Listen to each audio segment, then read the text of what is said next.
সুপ্রিয় শিক্ষার্থীবৃন্দ ও সম্মানিত শ্রোতামণ্ডলী, আসসালামু আলাইকুম। আজকের ক্লাসে আমরা আলোচনা করব তৃতীয় শ্রেণীর ইসলাম ও নৈতিক শিক্ষা বইয়ের 59 পৃষ্ঠা। আপনারা যারা এই চ্যানেলে নতুন, এই চ্যানেলের প্লে লিস্টে দ্বিতীয় থেকে নবম শ্রেণীর বিভিন্ন ক্লাসগুলো সাজানো রয়েছে, প্রয়োজনে সেগুলো দেখে নিতে পারেন। আজকের অংশ হচ্ছে ভিন্ন ধর্মের মানুষের প্রতি সহযোগিতামূলক আচরণ।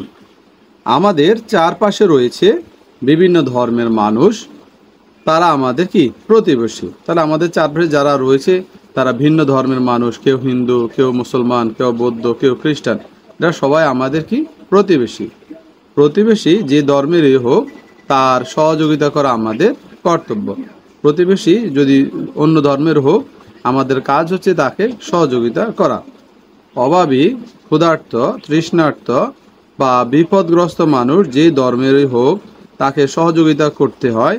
মহানবী সাল্লাল্লাহু আলাইহি ওয়াসাল্লাম অমুসলিম রোগীদের দেখতে যেতেন এবং সেবা করতেন। তারা মুসলমান ছিল না, তারপর তিনি তাদেরকে কি করতেন? দেখতে যেতেন এবং সেবা করতেন, কারণ তারা ছিল তার প্রতিবেশী। আর ভিন্ন ধর্মের হলেও তাদেরকে সহযোগিতা করা উচিত।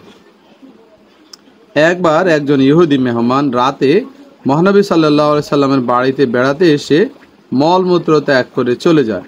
মহানবী সাল্লাল্লাহু আলাইহি সাল্লাম তা পরিষ্কার করেন। তিনি মেহমানের বাড়িতে ছুটে যান এবং তার খোঁজ খবর নেন, আপনার কি কোনো সমস্যা হয়েছে কিনা তা জানার জন্য।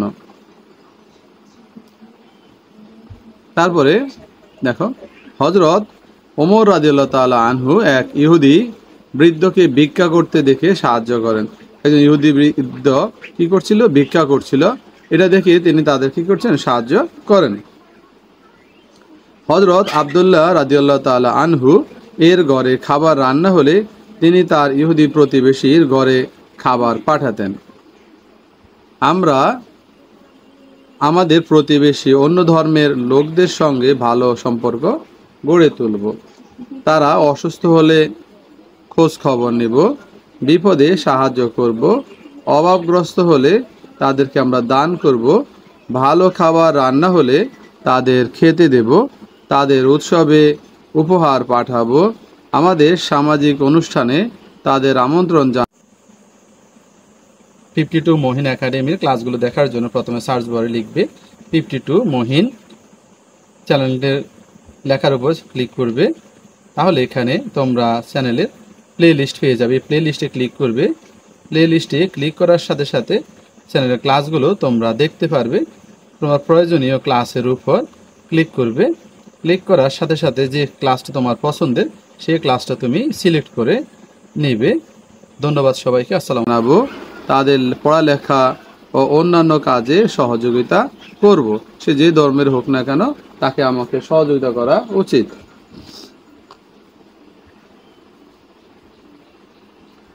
মহানবী সাল্লাল্লাহু আলাইহি সাল্লাম, এবার দেখো বিষয়বস্তু পড়ি ও ভাবি, এক কথায় উত্তর বলি, কাজটি একাকী করি। এটা একক কাজ, কাজটা কি করতে হবে? একাকী করি, তার মানে এটা হচ্ছে একক কাজ। মহানবী সাল্লাল্লাহু আলাইহি সাল্লাম ইহুদি মেহমানের সঙ্গে কিরূপ আচরণ করেছেন? তিনি সহযোগিতামূলক আচরণ করেছেন। যে আমরা এক কথা বলি, সহযোগিতামূলক আচরণ করেছেন। 2 নম্বর প্রশ্ন, হযরত ওমর রাদিয়াল্লাহু তাআলা আনহু এক ইহুদি বৃদ্ধকে ভিক্ষা করতে দেখে কিভাবে সহযোগিতা করেছেন? সাহায্যের মাধ্যমে সহযোগিতা করেছে, অর্থাৎ তাকে সাহায্য করেছেন। 3 নম্বর, হযরত আব্দুল্লাহ রাদিয়াল্লাহু তাআলা আনহু এর ঘরে খাবার রান্না হলে কি করতেন? তিনি ইহুদি প্রতিবেশীর ঘরে খাবার পাঠাতেন। এটা তার ধর্ম ছিল কি? তিনি ইহুদি প্রতিবেশীদের ঘরে খাবার পাঠাতেন। 4 নম্বর, অন্য ধর্মাবলম্বীদের সঙ্গে আমরা কিরূপ আচরণ করব? এক কথা বলতে আমরা সহযোগিতামূলক আচরণ করব। অন্য ধর্মাবলম্বী প্রতিবেশী অসুস্থ হলে আমরা কি করব? অন্য ধর্মাবলম্বী অসুস্থ হলে আমরা তার খোঁজ খবর নেব।